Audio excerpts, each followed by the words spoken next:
Hello, good morning. My laptop got shut down and I had to restart where I was.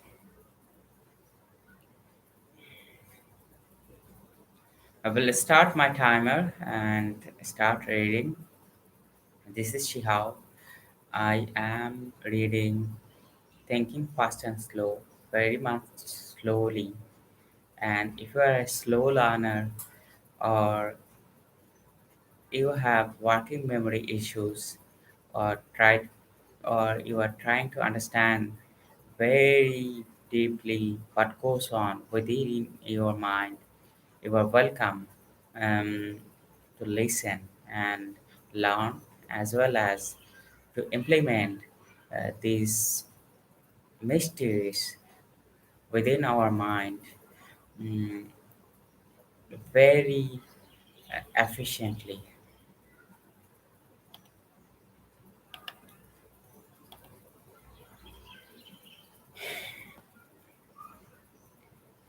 A crucial capability of System 2 is the adoption of task sets. It can program memory to obey an instruction that overrides habitual responses. Consider the following. Count all occurrences of the letter F in this page. This is not a task you have ever performed before, and it will not come naturally to you, but your system too can take it on. It will be effortful to set yourself up for this exercise and effortful to carry it out. Though you will surely improve with practice, psychologists speak of executive control to describe the adoption and termination of task sets, and neuroscientists have identified the main regions of the brain that serve the executive function. One of these regions is involved whenever a conflict must be resolved. Another is the prefrontal area of the brain, a region that is substantially more developed in humans than in other primates and is involved in operations that we associate with intelligence. Now, suppose that at the end of the page you get another instruction. Count all the commas in the next page. This will be harder because you have to overcome the newly acquired tendency to focus attention on the letter F. One of the significant discoveries of cognitive psychologists in recent decades is that switching from one task to another is effortful, especially under time pressure. The need for rapid switching is one of the reasons that add 3 and mental multiplication are so difficult. To perform the add 3 task, you must hold several digits in your working memory at the same time, associating each with a particular operation. Some digits are in the queue to be transformed, one is in the process of transformation, and others, already transformed, are retained for reporting. Modern tests of working memory require the individual to switch repeatedly between two demanding tasks, retaining the results of one operation while performing the other. People who do well on those tests tend to do well on tests of general intelligence. However, the ability to control attention is not simply a measure of intelligence. Measures of efficiency in the control of attention predict performance of air traffic controllers and of Israeli Air Force pilots beyond the effects of intelligence. Time pressure is another driver of effort. As you carried out the at-3 exercise, the rush was imposed in part by the metronome and in part by the load on memory. Like a juggler with several balls in the air, you cannot afford to slow down. The rate at which material decays in memory forces the pace, driving you to refresh and rehearse information before it is lost. Any task that requires you to keep several ideas in mind at the same time has the same hurried character. Unless you have the good fortune of a capacious working memory, you may be forced to work uncomfortably hard. The most effortful forms of slow thinking are those that require you to think fast. You surely observed as you performed at 3 how unusual it is for your mind to work hard. Even if you think for a living, few of the mental tasks in which you engage in the course of a working day are as demanding as at 3, or even as demanding as storing 6 digits for immediate recall. We normally avoid mental overload by dividing our tasks into multiple easy steps, committing intermediate results to long term memory or to paper rather than to an easily overloaded working memory. We cover long distances by taking our time and conduct our mental lives by the law of least effort. Speaking of attention and effort, I won't try to solve this while driving. This is a people dilating task. It requires mental effort. The law of least effort is operating here. He will think as little as possible. She did not forget about the meeting. She was completely focused on something else. When the meeting was said, and she just didn't hear you. What came quickly to mind was an intuition from System 1. I'll have to start over and search my memory deliberately. The lazy controller. I spend a few months each year in Berkeley, and one of my great pleasures there is a daily 4 mile walk on a marked path in the hills with a fine view of San Francisco Valley. I usually keep track of my time and have learned a fair amount about effort from doing so. I have found a speed about 17 minutes for a mile, which I experience as a stroll. I suddenly exert physical effort and burn more calories at that speed if I sat in a recliner, but I experience no strain, no conflict, and no need to push myself. I'm also able to think and work while walking at that rate.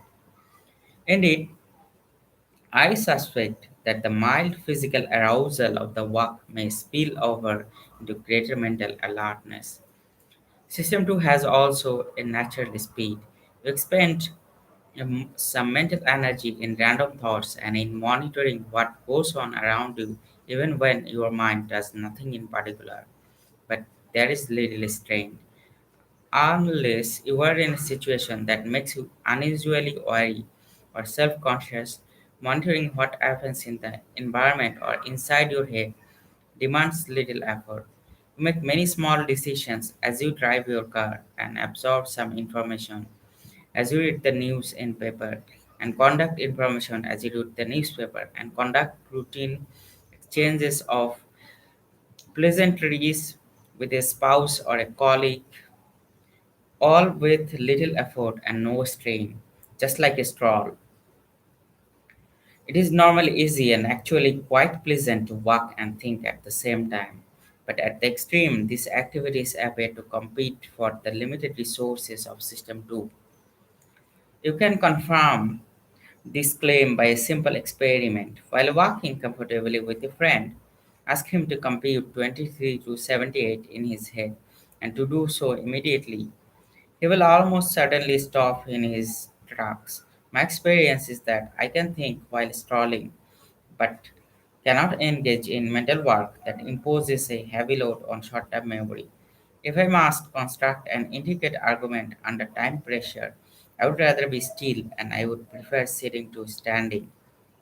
Of course, not all slow thinking requires that form of intense content, concentration and effortful computation. I did the best thinking of my life on leisurely walks with Amos, accelerating beyond my strolling speed completely changes the experience of walking because the transition to a faster walk brings about a sharp deterioration in my ability to think coherently.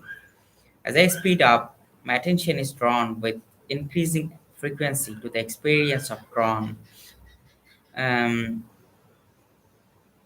with increasing frequency to the experience of walking and to the deliberate maintenance of the faster pace. My ability to bring a train of thought to a conscious conclusion is impaired accordingly.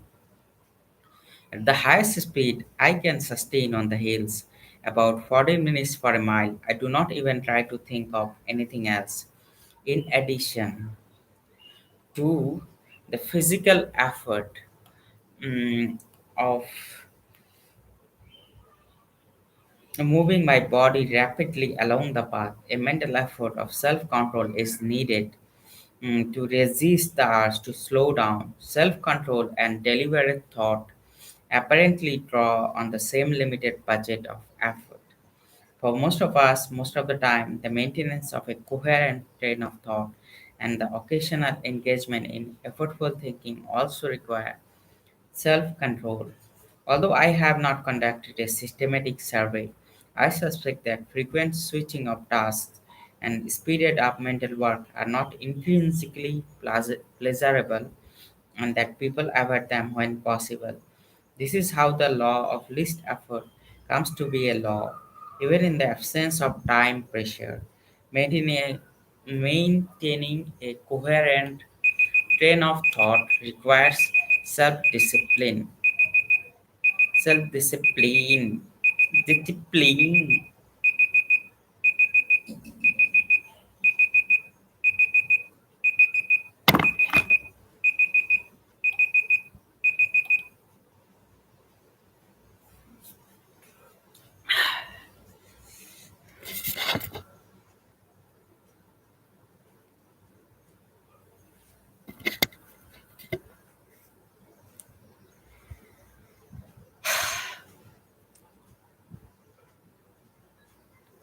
Today we read about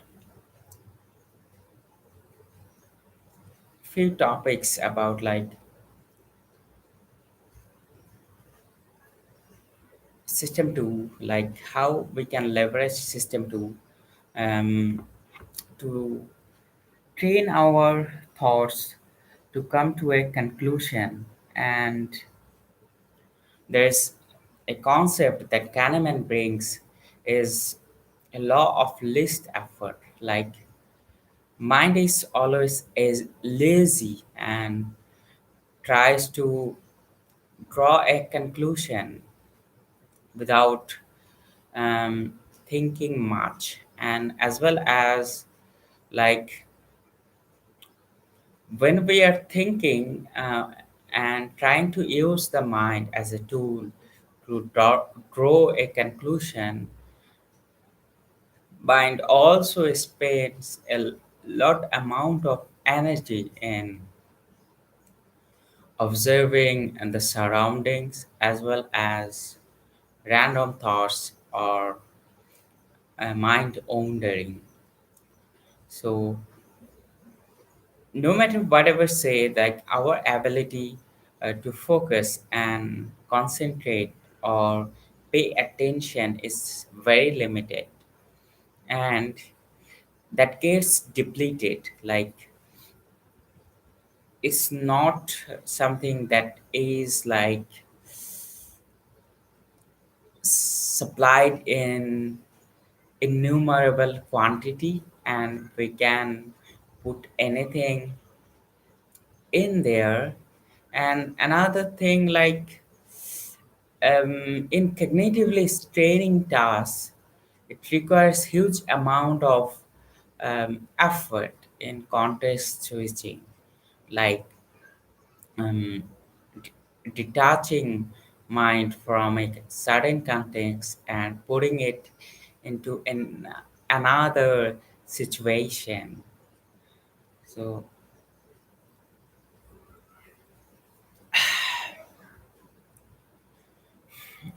from my own personal experience, like in several environments where I was working, um, I was assigned to several tasks that required huge amount of context switching, and I had working memory issues. I still have.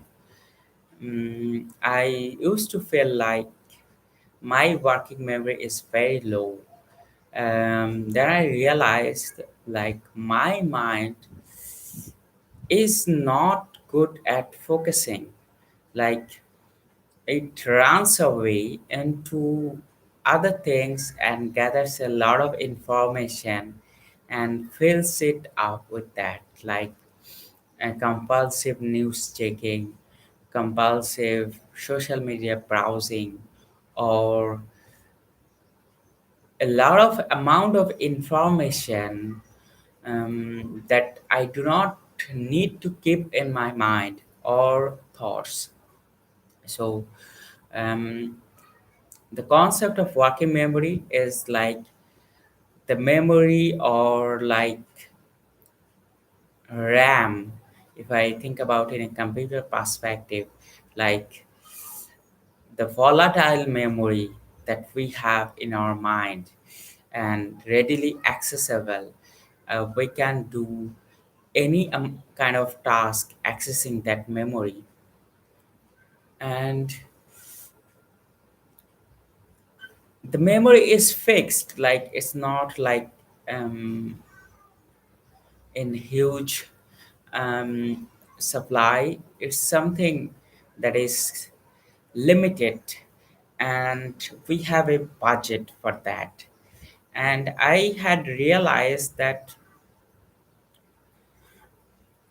like, when I am trying to use that memory on any certain amount of tasks, like I'm preparing for a test or I'm doing on a project, and because of the mental stress or anxiety, I have terrible anxiety issues. So I tend to become super anxious when a deadline draws in, or um, there is a huge amount of time pressure. So in that time, I kind of in giving up and move on to other things like compulsive news checking, or fill my working memory with a lot of um, information. They're mostly like a wastage, and I still don't know why I do that, but probably it's a coping mechanism I had developed to deal with the stress or anxiety.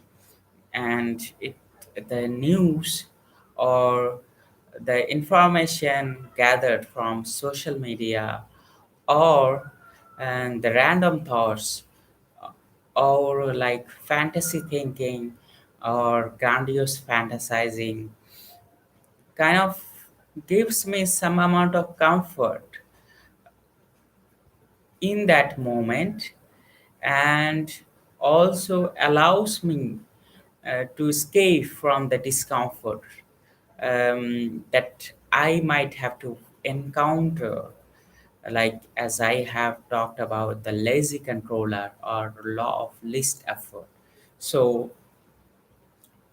the trick my mind is playing here is like it is diverting my attention to something completely irrelevant, like um, news, social media, and a lot of other novelty creating um, objects or outlets, which actually arouses system one, and as well as it kind of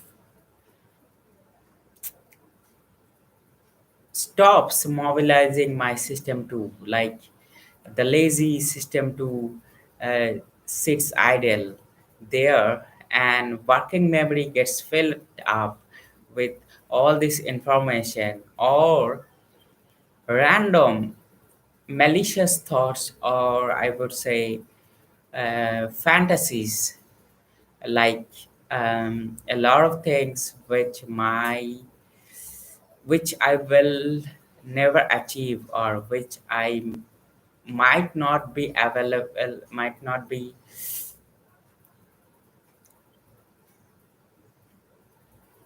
reality at any moment in my life. So, like fantasy thinking, and huge amount of grandiose fantasies. So In that way, like my mind tries to implement law of least effort while thinking about thinking. I mean, um, this is a very um, maladaptive coping pattern I have developed um, to cope with stress and anxiety, and I'm fighting is almost every day, like um, deluding my mind with um, positive things and trying to take pause, healthy pause with breathing practices, meditation, walking, or as Kahneman talks about physical activity like stroll. Like a lot of times, combining physical activity with mental work helps our mind um, to not wander. Like we can stop our mind um, to run here and there with the use of some amount of physical activity. Like in the case of Kahneman, he talks about a certain speed of walk, and after that, if he like crosses the speed, his mind becomes depleted. It cannot function. Like it cannot think as well as um, complete the physical work or complete the a dual tasking event. I think I just realized this right now. Maybe I could implement some amount of mashup or like some kind of combination of physical activity to fight with my wandering mind and like the mind that wanders into fantasy world or um, there are two things that I need to deal with um, this working memory issue. One is stopping filling up mind with additional information that are irrelevant like news, social media feed, or a lot of times like things that are not present in my life, like that can be delegated. Like I was reading the other day, like prioritizing. So the need for prioritizing task at hand and also um, preparing the mind for the discomfort. I mean, fighting the lazy controller of mind that yes, you are lazy, but I am also in control of that this lazy system, and I need to work hard to take control of this lazy controller. I'm getting a lot of insights while speaking slowly. Probably uh, this is one of the interesting things I came up with because certain times I used to seek other people's insight rather than cultivating my own insight. And I feel right now, if I can speak more slowly with attention focused here and now, and become deeply immersed with the ideas, I can gather more profound insights. As I have already shared, the highest level of knowledge is to implement knowledge in my day-to-day life. So the I'm doing this reading thing only for myself, and I'm using YouTube as a tool to hold myself accountable. Like a lot of times, if we promise things to do, like if we promise to do things in a public place, the commitment remains profound, or it becomes sustainable.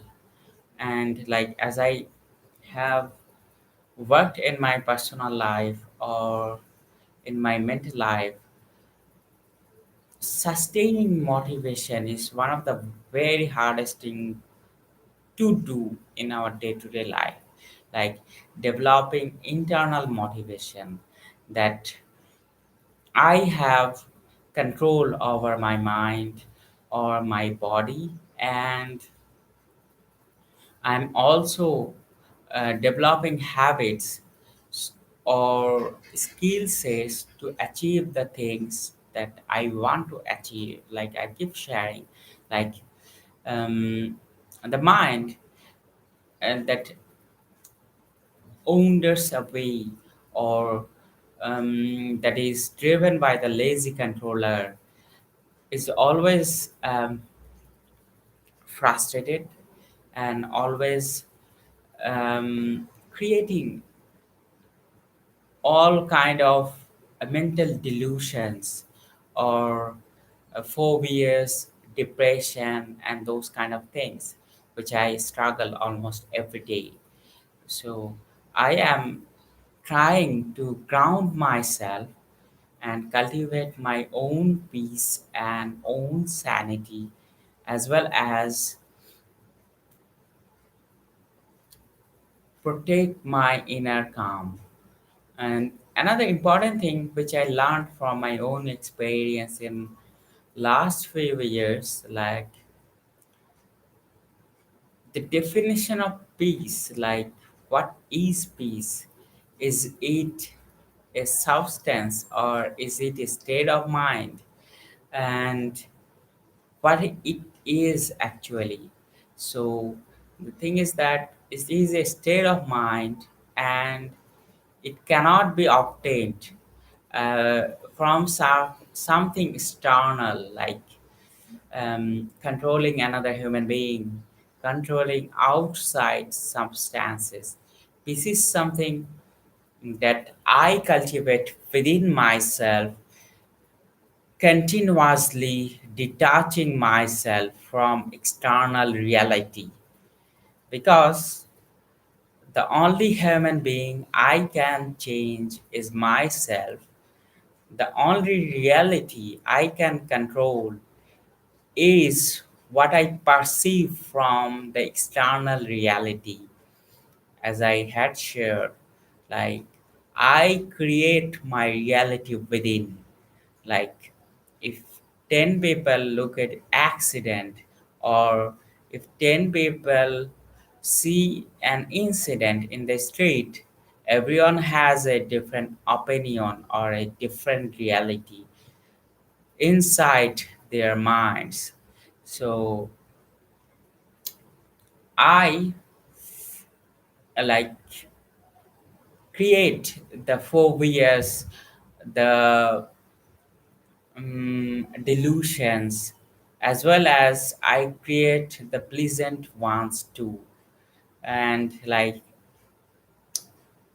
I will conclude with one single example. Like few days back, my smartphone screen broke, and I was looking for validation probably that my screen broke. So who else is doing that? And I was finding everywhere people with broken screens, as well as with shaved head. Like I was looking for people with shaved head in the street, because my mind was internally was seeking some sort of validation from external reality. So thanks a lot for listening. Today I have understood, like, and I don't know, I keep understanding and forgetting, so I keep coming back to this place again and again, and that's why I keep reading this book again and again.